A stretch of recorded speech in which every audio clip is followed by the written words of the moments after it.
अस्सलाम वालेकुम, मैं डॉक्टर सजाद ख़ान आपको वेलकम करता हूं अपने यूट्यूब चैनल पर। आज मेरा टॉपिक बवासीर के हवाले से है और बवासीर क्या होती है, इसकी क्या वजूहात होती हैं और इसकी सिम्टम्स क्या होंगी और इसमें हम क्या इसका इलाज कर सकते हैं। वीडियो के आखिर में जो आपको इलाज पता चलेगा वो मेडिसिन के अलावा इलाज होगा। बग़ैर दवाई के आप बवासीर से कैसे बच सकते हैं। अगर आप मेरे चैनल पर नए हैं, मेरे चैनल को सब्सक्राइब कर लीजिए और बेल आइकन को लाजमी प्रेस कर लीजिए ताकि मेरी हर वीडियो का नोटिफिकेशन आपको मिल सके। सबसे पहले देखते हैं हम बवासीर क्या होती है। बवासीर दरअसल मकद की जो खून की नालियाँ होती हैं उनकी सोजिश को कहते हैं, उनकी सूजन को कहते हैं।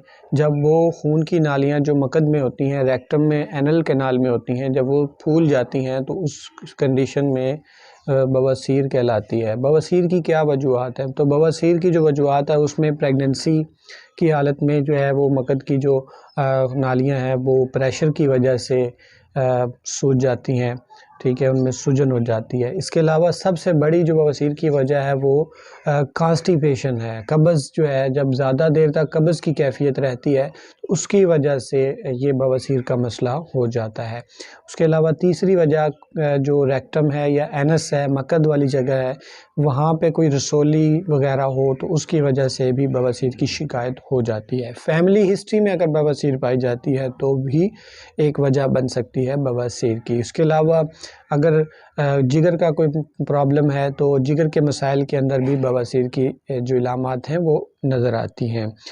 और आखिर में मैं आपको जो वजह बता रहा हूँ वो ये है कि अयाशियाना ज़िंदगी, बैठ के खाने वाले लोग, उनमें बवासीर का मसला बहुत ज़्यादा होता है। काम जो नहीं करते, ज़्यादा चलते फिरते नहीं हैं, हर वक्त बैठे रहते हैं, खा लिया बैठ गए, तो उन लोगों में जो है बवासीर की शिकायत बहुत ज़्यादा होती है। अब बवासीर में होता क्या है, उसकी इलामात क्या हैं? सबसे पहली जो इलामत बवासीर की है वो पेन है। बहुत शदीद पेन होता है मकद वाली जगह पर, पखाने से पहले भी और पखाने के दौरान भी और पखाने के बाद भी पेन की कैफियत। दूसरी ख़ारिश होती है मकद वाली जगह पर। तीसरी जो है बर्निंग, जलन होती है। उसके बाद चौथे नंबर पर बहुत देर से जब बवासीर पुरानी हो जाए तो उसमें ब्लीडिंग का जो है वो भी आ जाता है। ब्लीडिंग जो है वो स्टूल में होती है। उसके अलावा मस्से बन जाते हैं जो मकद से बाहर नज़र आते हैं।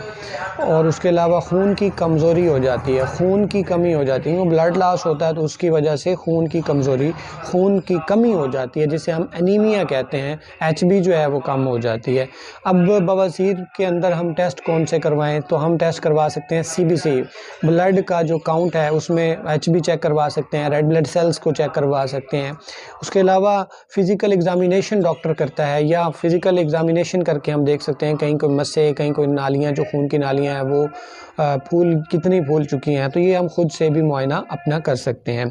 अब आखिर में मैं आपको बताता हूँ कि इसका इलाज क्या है, आप कैसे इसका इलाज कर सकते हैं। घरेलू इलाज बगैर दवाई के आप बवासीर से कैसे बच सकते हैं। अब मैं आपको बताता हूँ कि बवासीर से कैसे बचा जा सकता है। तो बवासीर से बचने की सबसे पहली और इम्पॉर्टेंट चीज़ ये है कि आपने कब्ज़ नहीं होने देनी, कॉन्स्टिपेशन से बचना है। कॉन्स्टिपेशन से कैसे बचा जा सकता है? पानी का इस्तेमाल ज़्यादा करना है, नंबर 1।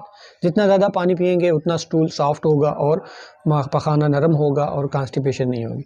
दूसरी चीज़, आपने कब्ज़ कुशा चीज़ें खानी है। फ्रूट ऐसे खाएं जिसमें छिलके हम खा सकते हैं, जिसके आलू बुखारा, नाशपाती, सेब, ऐसी चीज़ें छिलके के साथ फ्रूट जो है वो इस्तेमाल करें। मिर्च वाली, ज़्यादा मिर्च मसाले वाली चीज़ें से परहेज़ करना है, इसकी वजह से भी कॉन्स्टिपेशन हो जाती है। जंक फूड्स, ठीक है, शवारमा, बर्गर, पिज़्ज़ा, ये जो फास्ट फूड होती हैं इनसे आपने परहेज़ करना है।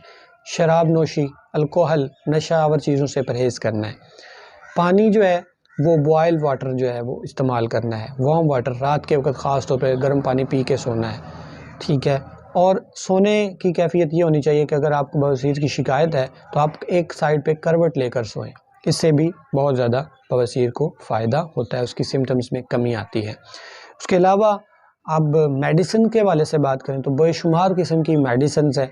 आप किसी भी मुआलिज से रब्ता कर सकते हैं और उसकी बवासीर की जो ट्रीटमेंट है वो ले सकते हैं। लेकिन अगर आप मेरा बताए हुए घरेलू जो मैंने आपको चीज़ें बताई हैं, खाने पीने का, अपना लाइफस्टाइल, अपना सोने का अंदाज़, ये चीज़ें अगर आप मैनेज कर लें तो आप बच सकते हैं और आप बवासीर से आहिस्ता आहिस्ता ठीक हो जाते हैं। बवासीर जो है वो कॉन्स्टिपेशन ना होने दें, तब बवासीर खुद ब खुद अपने आप जो है वो आहिस्ता आहिस्ता ठीक होने की तरफ चली जाती है।